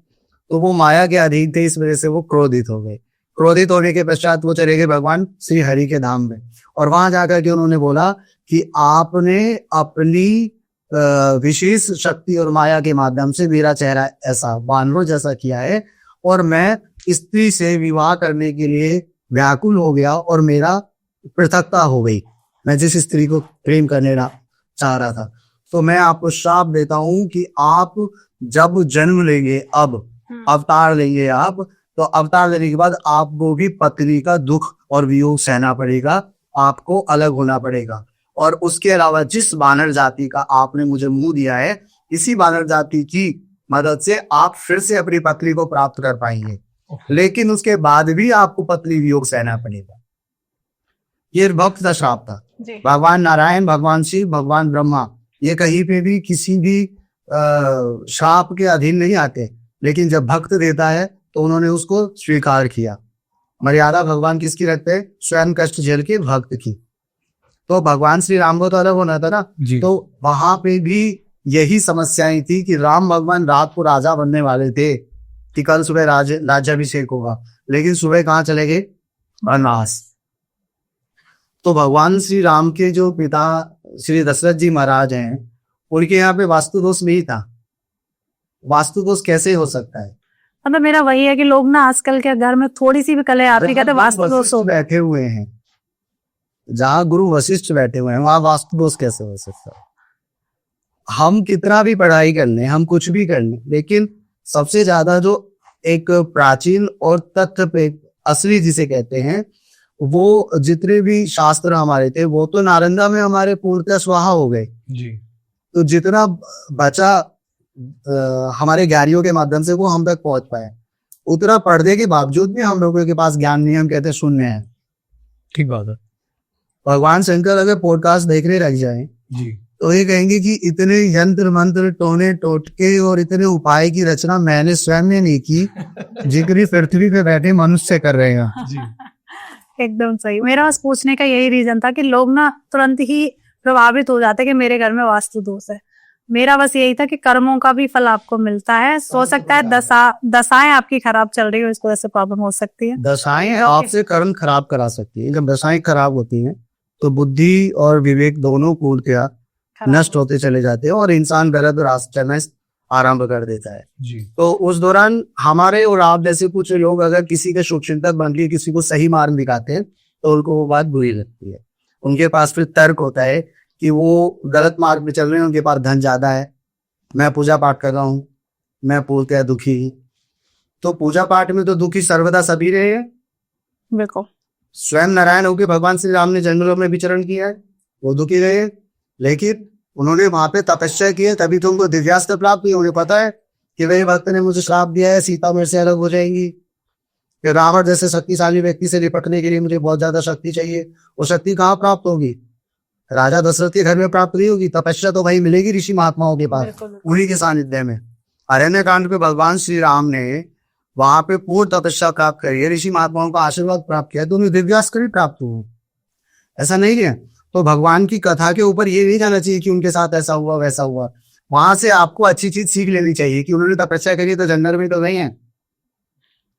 शांति भगवान श्री राम के सोने के महल में नहीं थी, शांति लंका में भी नहीं थी, शांति आज के समय में आपके किसी भी धनाढ्य परिवार के बड़े से बड़े महल या मकान में भी नहीं है, चाहे वो अदानी हो चाहे अंबानी हो जी। शांति आपको कहाँ मिल रही है? जब आप किसी मंदिर या किसी बहुत बड़े एक दिव्य तीर्थ स्थान पे जाएंगे, वहां एक साधु जी बैठे होंगे, संत बैठे होंगे, और उनकी पर्ण कुटीर मतलब जो कुटिया बनी हुई होगी, जो चारों तरफ से शायद खुली हुई हो, और आप वहां बैठेंगे, आपको एकदम शांति का अनुभव होगा जी।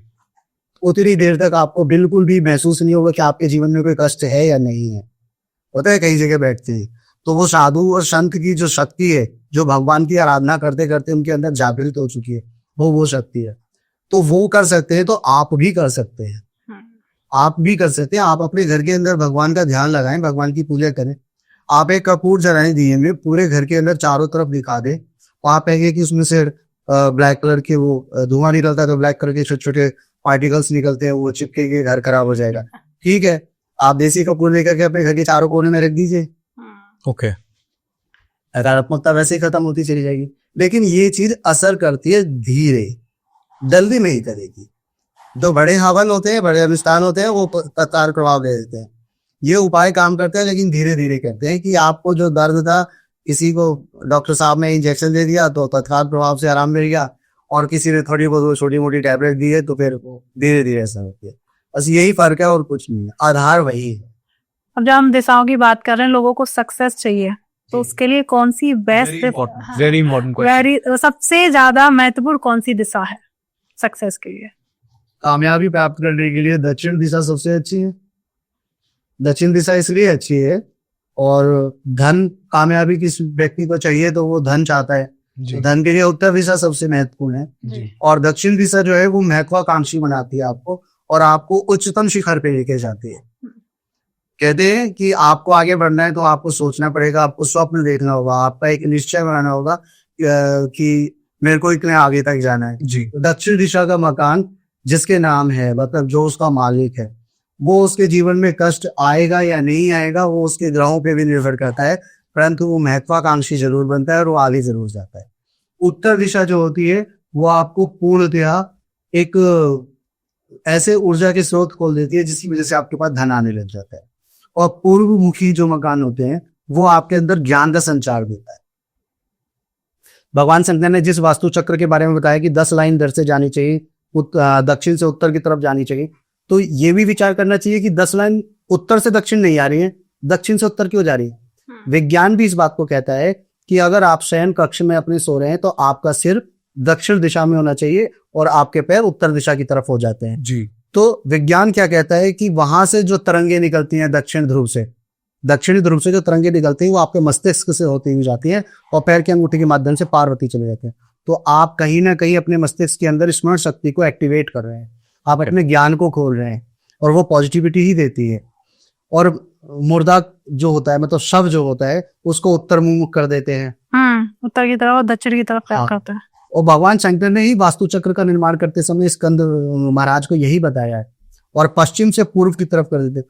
अब पश्चिम मुखी जो घर होता है, अगर किसी के घर के सामने थोड़ी सी भी जगह बची हुई है पश्चिम मुख की, तो मैं कहता हूँ वहां पे सिल्वर या ग्रे कलर, जिसे स्लेटी रंग बोलते हैं, इसकी आप टाइल लगा दिए, वॉलपेपर लगा दिए, या फर्श पे लगा सकते हैं। जी। पश्चिम दिशा जो है वो केतु के लिए भी होती है, तो भ्रमित बंद हो जाएगा, जो भ्रम पैदा होता है। और पश्चिम दिशा आपको जड़ता देती है, जड़ता मतलब मजबूती देती है। आप अपना निर्णय लेंगे, अगर आप चाहते हैं कि इस कार्य को मैं करूं, तो आप अडिग हो जाते हैं। ओके। वास्तु पे फर्क पड़ता है, आप कर सकते हैं, इन उपायों को कर सकते हैं। पंडित जी, एक चीज और मैं जानना चाहूंगा आपसे।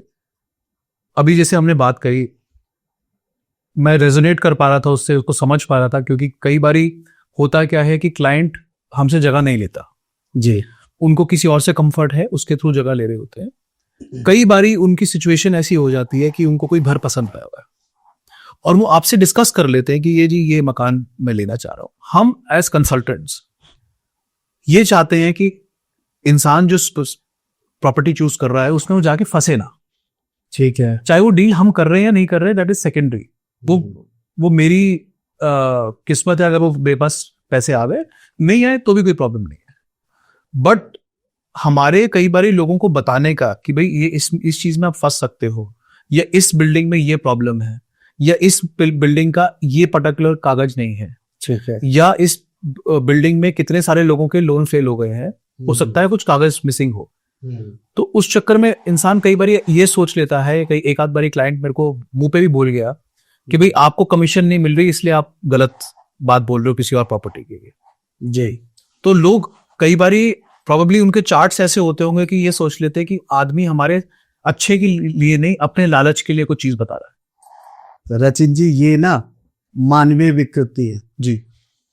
यहाँ ग्रह और वास्तु दोष काम नहीं करेगा जी। ये मानवीय विकृति है।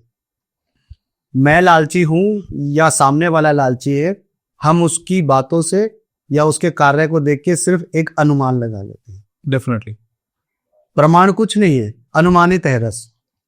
और ये बात फिक्स है कि जो बिल्डर हैं, जो प्रॉपर्टी डीलिंग का जो काम करते हैं, एज ए कंसल्टेंट काम करते हैं, वो आपको समय दे रहे हैं अपना, वो आपको समय दे रहे हैं और वो आपको अच्छी अच्छी बातें बता रहे हैं प्रॉपर्टी से संबंधित। और वो ये भी पूछते हैं कि आपका बजट कितना है, आपको सच्ची बातें वो बताते हैं और सच्ची बातें वो पूछते हैं, तो वो भी तो काम कर रहे हैं ना कमाने के लिए। जी उनको आप खरीदेंगे, आप उनको कमीशन देंगे, उनका तो कार्य तो वही है। जी। तो अगर वो पैसे लेके आपको काम करवा रहे हैं तो ये तो अच्छा है, लेकिन अब वो क्या है कि कन्विंस हो जाते हैं किसी और से, हो सकता है आपके साथ उनकी वाइब मैच ना करे। बिल्कुल। तो वो क्या है कि जब आप सही बात बताएंगे ना मानवीय रूप से, तो वो ये सत्य है कि वो नहीं मानेंगे, और उसका कारण ये है कि उनको लगता है कि मैंने इनको मना कर दिया या इनको मैं कमीशन नहीं देना चाहता, बस इस वजह से, बाकी और कोई कारण नहीं। ये मानवीय विकृतियां हैं। जी। और जो लोन लेकर के इस प्रॉपर्टी को लेना चाहता है इस प्रकार का, तो अगर वो पूर्णतया संशोधित करता है सभी बातों को और हर प्रकार से वो जांच परख के लेता है, तो उसको फिर बाद में स्वयं ही ज्ञात हो जाएगा कि आप सत्य बोल रहे थे। जी। लोन ना होने का कारण कोई कागज ही होगा। या कई बार होता क्या है कि कंस्ट्रक्शन ओवर की होती है, जितना नक्शा अप्रूव्ड है उससे ज्यादा कंस्ट्रक्शन कर ली बिल्डर ने, आपका कमरा बेडरूम ज्यादा बड़ा दिखाने के लिए, या इलीगल, जैसे दिल्ली के अंदर कई बार होता है कि छज्जे बाहर निकाल दी, जैसे अभी आपने बताया भी था जी। या किसी चीज को छुपाने के लिए या ब्यूटीफाई करने के लिए, जैसे गुड़गांव के अंदर में बिल्डर फ्लोर बन रहे हैं। हाँ जी, हाँ जी। 10% बिल्डर फ्लोर भी पूरे गुड़गांव के अंदर 100% कंप्लायंस नहीं है, जिसके नक्शे अप्रूव होता है। कमरा बड़ा दिखाने के लिए शाफ्टों को कवर कर करके वहां पे पत्थर लगा दिया जाता है, इटालियन मार्बल, ताकि ड्राइंग रूम बड़ा लगे, बेडरूम बड़ा लगे। तो इन चीजों की वजह से, और वो बिल्डरों की बातचीत होती है बैंक के साथ में, जिसकी वजह से वो पेपर अप्रूव हो जाता है, ये लोन अप्रूव हो जाता है। ये वाली बातें तो वो हैं जो हमारी और आपकी बनाई हुई भौतिकी, जो एक प्रकार की आप ये कह सकते हैं कि योजना है जी। योजनाबद्ध तरीके से किसी व्यक्ति को आपने देखे और फ्री कर दिया जी। कि यह मकान उचित नहीं था लेकिन आपको सुंदर दिखा, और लेने वाले भी उस चीज में फंस जाते हैं। तो जी। ये तो भगवान ने, षड्यंत्र तो भगवान नहीं रचे। एक और होता है वास्तु में ना, जो मिरर होता है उसकी बड़ी महत्वता होती है कि आप किसी भी चीज को इनहेंस करना चाहते हैं, बढ़ाना चाहते हैं, मान लेते हैं लोगों को नॉर्थ ज्यादा बढ़ाना है तो मिरर लगा दीजिए तो वो बढ़ जाता है। तो इस पे क्या विचार है सर आपके? मिरर को नॉर्थ दिशा में अगर हम मतलब कोई भी दिशा, अगर साउथ बढ़ाना है तो दर्पण या फिर हाँ दर्पण। तो दर्पण का महत्व तो है, लेकिन दर्पण का इतना महत्व नहीं है। दर्पण ज्यादा लगाने के बाद तो आप वायु तत्व को बढ़ा रहे हैं ना, वायु तत्व आपका बढ़ जाएगा। आप पृथ्वी देखिए, 5 तत्व में या कोई भी व्यक्ति शरीर के अंदर वात कफ पित्त अगर असंतुलित हो जाते हैं तो बीमारी का घर बन जाता है। तो वो मकान जो आपने इंट्रोडक्शन के समय बोला कि ईंट से और सीमेंट से मकान बना है और घर बनता है रिश्तों से और प्यार से जो है, तो वो मकान जो आपने अपने भावनाओं से घर बनाया है, अगर किसी को बिना एक अच्छा विश्लेषण कराए हुए आप सिर्फ मिरर लगा देते हैं और कोई तत्व आपका संतुलित हो जाता है, तो जिस वीडियो को देख के आपने ये कार्य किया है वो आपसे आके नहीं पूछेंगे कि आपकी समस्याएं घटी हैं या बढ़ी हैं। आपको अचानक से कुछ प्राप्त हो सकता है। कुछ लोग ज्योतिषी में एक्सपेरिमेंट कर देते हैं कि मोती को इस उंगली में नहीं इस उंगली में डाल दीजिए, जी, नीलम को इसमें नहीं इसमें डाल दीजिए, पुखराज को इसमें नहीं इसमें डाल दीजिए। अब उसके साथ क्या हुआ है कि व्यक्ति को अचानक से 2 दिन के लिए कोई प्रॉफिट दिख गया, तो उनको लगा यार बहुत ज्यादा अच्छे जानकार है, इन्होंने तो एक नई चीज इजाद कर दी है, बना दी है इन्होंने, तो इनोवेशन कर दिया इन्होंने, कमाल कर दिया। तो ऐसा नहीं है, वो जो आप बता रहे हैं बिना विश्लेषण के देना व्यर्थ है। छोटा सा उदाहरण और दे देता हूं मैं आपको एक और, कि किसी भी व्यक्ति को कुछ समस्याएं होती हैं तो उनकी छोटी छोटी चीजों के बारे में बताया गया कि फीवर आ गया है, आप क्रोसिन खा लीजिए जी, लेकिन आप निश्चित समय तक ही खा सकते हैं, तो डॉक्टर के पास फिर आपको डॉक्टर के पास जाना ही पड़ेगा। डेफिनेटली। ठीक है, तो इसी प्रकार से अगर आप अपने घर के अंदर वास्तु के हिसाब से कुछ भी करना चाहते हैं, या तो आप अध्ययन करके स्वयं जानकार बने या फिर किसी जानकार को बुला करके दिखाएं। अगर आप वास्तु से संबंधित काम कराना चाहते हैं तो, नहीं कराना चाहते तो ऑनलाइन देख के कुछ ना करें। ऑनलाइन वाली चीजें जिसके लिए ठीक बैठती है, सटीक बैठती है, उसके लिए हैं, सभी के लिए वो ठीक नहीं होती हैं, क्योंकि ये चीजें नुकसान भी दे जाती है। आपको फल प्राप्त हो रहा है तो ठीक है, लेकिन जब नुकसान होगा तो प्रॉब्लम्स आएंगे। बिल्कुल आएंगे। मेरे घर के अंदर देखिए, मैं आपको एक छोटी सी चीज बता देता हूँ कि जब कोई आदमी बुरी शक्तियों को पूजा पाठ करके सिद्ध करने की कोशिश करता है, तंत्र से जोड़ के मैं बताता हूँ, तो उसको अचानक से लाभान्वित चीजें प्राप्त होने लग जाती है। वो लाभान्वित होता है, उसको लाभ प्राप्त होता है, क्योंकि उस व्यक्ति से, उस पंच तत्व की बनाई हुई शरीर की आधारशिला से उस आत्मा को कुछ चाहिए जी, इसलिए वो उसको लाभान्वित करवा रहा है। अब हमें पता नहीं होता कि असली नुकसान और असली फायदा क्या होता है, बाद में वो परेशान होते हैं। अब तो मैंने वो भी वीडियो देखे कि लोग कहते हैं 51,000 रुपए ले रहे हैं, पुरुष हो चाहे स्त्री हो, कोई भी हो, हम इस देवता को आपको दे देंगे। देवता बिक रहे हैं। बहुत करोड़ पिशाचनी भी बिक रही हैं कुछ पैसा। मैं वास्तु से हटके हो जाएगा, नहीं तो एक विशेष एक चीज होती है और उसको मरही बोला जाता है। लोग उसको सिद्ध करते हैं और वो ऐसे ही मिलती है, लेकिन उसका कार्य यही होता है कि जब उसको मांस मदिरा सेवन हम नहीं चढ़ाते हैं तो वो हमारे परिवार के बच्चे को या हमको सताना आरंभ करती है। और जो उससे परेशान हो जाता है, लेते समय ज्ञान नहीं होता, ज्ञानता होती, फिर वो दूसरे को देनी ही पड़ती है। आप भगवान की ही शरण में रहे, भगवान को मानिए। भूतों के नायक काल भैरव हैं, भूतों के ही राजा भगवान शंकर हैं। आप उन्हीं को प्रार्थना करते रहिए, बस उन्हीं को एक बिल पत्र चढ़ाओ और गंगा जल चढ़ा दो, नहीं तो आप जल चढ़ा दो, वो भी नहीं चढ़ा सकते, घर बैठ के नमस्कार कर लो, आपको कुछ भी नहीं होगा। किसी भी विशेष प्रकार की सिद्धि किसके लिए लेनी है आपको?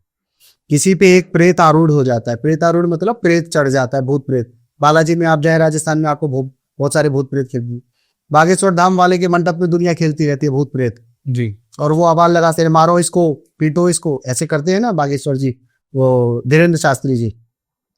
तो एक छोटी सी सामान्य प्रेतात्मा संभाली नहीं जा रही है, विशेष प्रकार की सिद्धि लेकर करेंगे क्या? और कहाँ जाना चाहते हैं आप, क्या करना चाहते हैं? तो इंसान की जो सोचने समझने की शक्ति है, उस पर प्रभाव तो कुछ लोग डाल चुके हैं, जी, विकृतियां बढ़ती जा रही हैं और कुछ भी नहीं। तो वास्तु ज्योतिषी दोनों एक साथ, ऐसे एक सिक्के के दो पहलू हैं। किसी व्यक्ति को अपना घर अच्छा बनाना है तो वास्तु के साथ साथ ज्योतिषी जरूरी है, केवल वास्तु से सब कुछ नहीं होगा। और भारती जी, मैंने अपने जीवन में कई लोग देखे, बहुत पैसा खर्च कर लिया है, लाख लाख, 2-2, 3-3 लाख नहीं, 5 लाख रुपए खर्च करके मकान में सब कुछ परिवर्तित करा दिया है।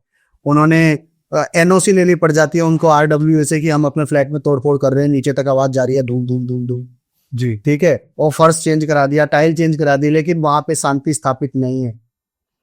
मैंने उनको एक ही लाइन बोली, मैंने कहा इससे अच्छा तो आप कुंडली विश्लेषण करा के कोई अनुष्ठान करा लेते तो आपके घर में शांति स्थापित हो जाती। वास्तु की वजह से ही सब कुछ नहीं आ रहा है, आता है जी, लेकिन सब कुछ नहीं हो रहा है, ऐसा नहीं। पंडित जी, इसलिए मेरे पास जो भी क्लाइंट आता है, मैं उनको ये चीज सजेस्ट करता हूँ कि आप हर चीज के लिए हर उस पर्टिकुलर रिक्वायरमेंट का बेस्ट बंदा लीजिए। प्रॉपर्टी खरीदनी है तो बेस्ट डीलर से काम कीजिए। आपको वास्तु, न्यूमरोलॉजी या ऑकल्ट किसी भी तरीके का आपने डिस्कशन करनी है तो उस पर्टिकुलर फील्ड का जो भी बेस्ट आदमी है उससे बात कीजिए। आपको अगर डॉक्टर चाहिए, हम फॉर एग्जांपल आज के एनवायरनमेंट के अंदर में अपने बच्चों को भेजना है तो बेस्ट स्कूल में भेजेंगे, बिल्कुल। अपना इलाज करवाना है, ऑपरेशन करवाना है तो बेस्ट डॉक्टर के पास जाएंगे जी, तो हम लोग अपने पेपर वर्क अगर घर दिखाना है तो बेस्ट लॉयर को क्यों ना दिखाएं?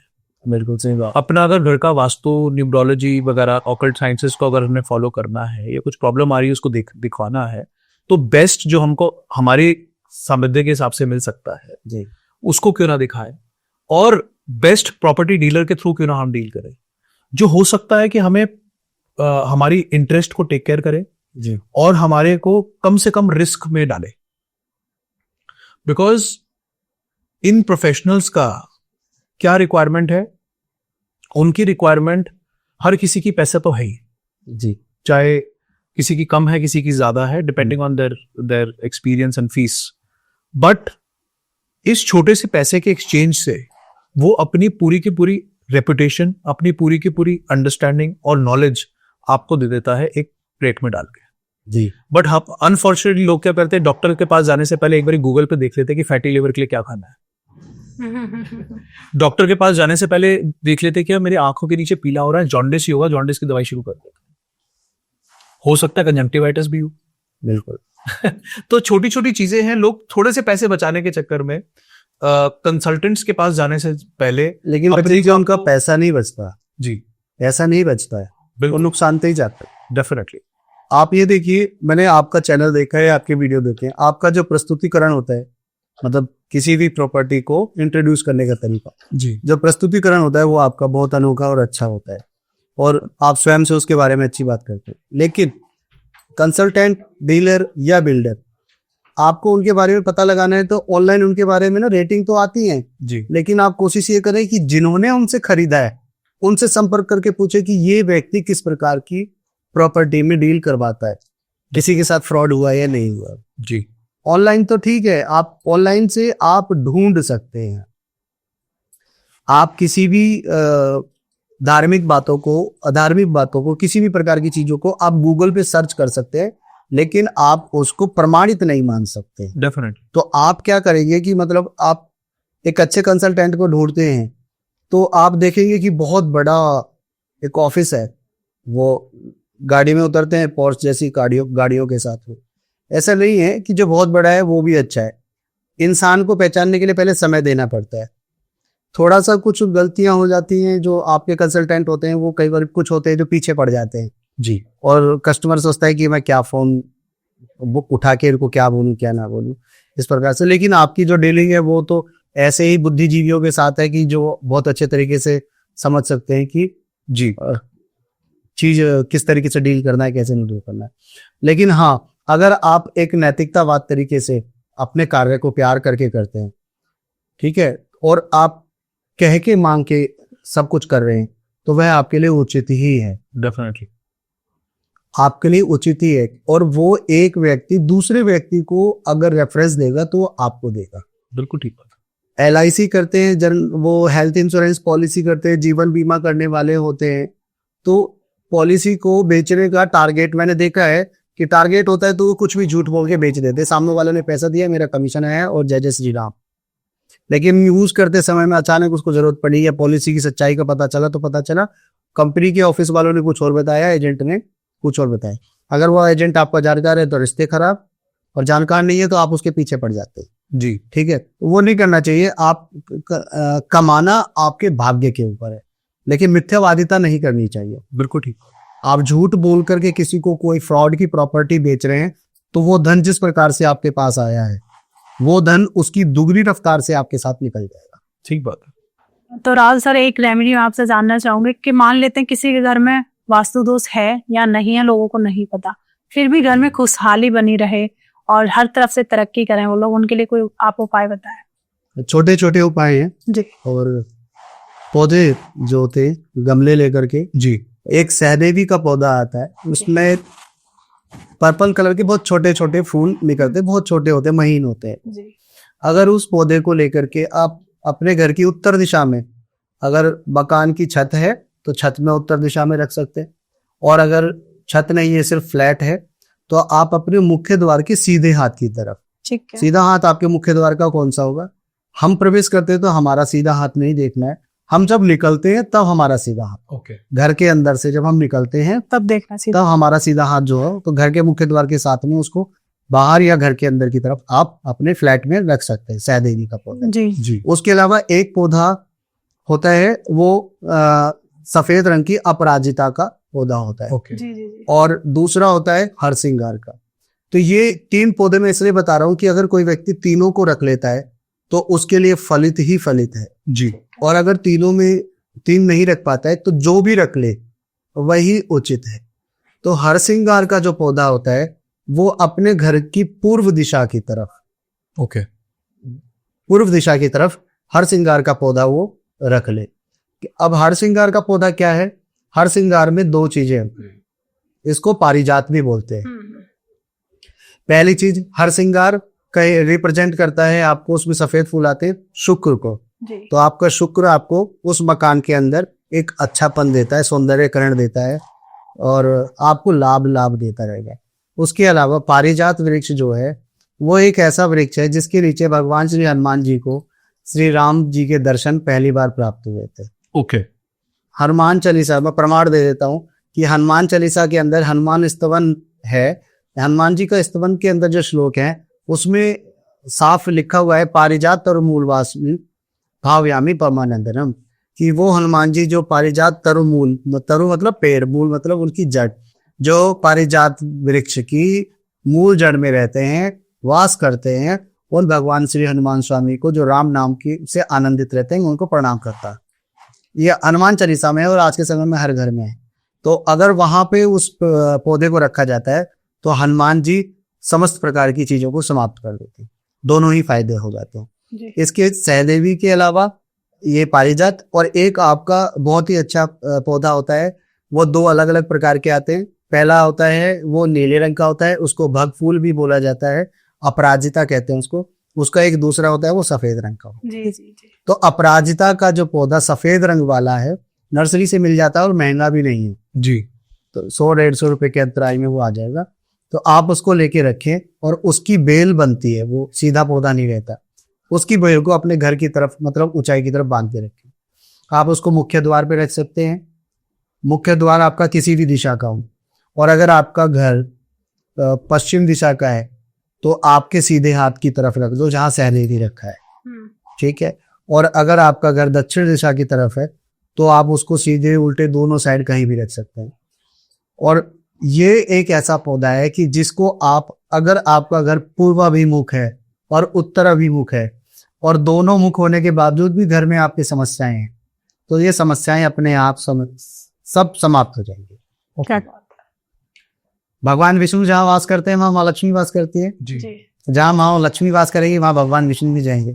देखिए जब श्री भ्रष्ट हो गए थे सभी देवलोक में, तो भगवान श्री विष्णु और ब्रह्मा जी और भगवान शंकर जी ने ही योजना बनाई थी कि समुद्र मंथन किया जाए। तो समुद्र मंथन करने के बाद फिर बाद में लक्ष्मी जी का प्रादुर्भाव हुआ था जी, और उनको भगवान विष्णु अपने साथ ले गए थे। तो ये जो सफेद रंग का अपराजिता है ये वही है, ठीक है। तो आप इनको रखें, ये सजीव हैं, पौधे सजीव होते हैं और ये आपको पूर्णतः शुभ फल प्राप्त देंगे। मतलब हमारे जैसे को भी लाने की आवश्यकता नहीं है, आप उनको रखें। क्या बात है। Thank you so much. और अभी पॉडकास्ट हम एंड की तरफ चल ही रहे हैं, समाप्ति की तरफ है। पहले तो thank you so much sir, काफी हद तक सारी प्रॉब्लम सॉल्व हुई हैं जैसे रचित भाई की हमारी। फैंटास्टिक। पर अब हमारे ऑडियंस को रहता है कि कोई आप मैसेज दें लास्ट, कोई एक कैसा मैसेज हमारी ऑडियंस को अच्छा लगे। मैसेज में ये देना चाहता हूँ कि वास्तु दोष और ज्योतिषी में ग्रह दोष, इन दोनों को आप विश्लेषण जरूर कराएं, भ्रम में ना पड़े, क्योंकि ग्रह बहुत दूर हैं, उनके भी उपाय आप कर ही रहे हैं तो वास्तु भी ठीक हो जाता है। बस श्री हरि की कृपा प्राप्त करें। शिव को मानते हैं, हनुमान जी को मानते हैं, या फिर देवी दुर्गा को मानते हैं, आप जिनकी भी आराधना करते हैं, कुल देवी देवता हो गए आपके या आपके इष्ट देवता हो गए, आप जिनको भी मानते हैं आप उनकी आराधना करें, उनके प्रति समर्पित रहें। अगर आपको लग रहा है कि आपके घर के अंदर समस्याएं ज्यादा हैं तो एक बार अपनी चीजों को, क्या लागे मेरा सब कुछ तेरा तुझको अर्पण, एक बार करके तो देखें आप जी, तो आपकी समस्या जरूर खत्म हो जाएगी। क्या बात। और अभी अब हमारी ऑडियंस का काम बनता है कि ये जो पॉडकास्ट आपने देखा और यहाँ तक आप सुन रहे हैं उसके लिए पहले थैंक यू सो मच।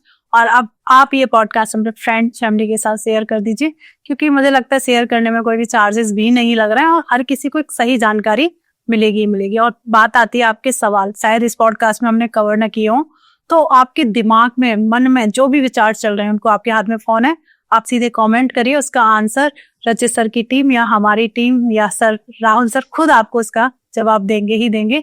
और प्लीज चैनल सब्सक्राइब कर लीजिए, क्योंकि एक सही मुहूर्त है चैनल सब्सक्राइब करने का। मिलते हैं एक नए एपिसोड में। जब तक आप अपने घर में स्वस्थ रहें, मस्त रहें। राधे राधे। जय श्री राम।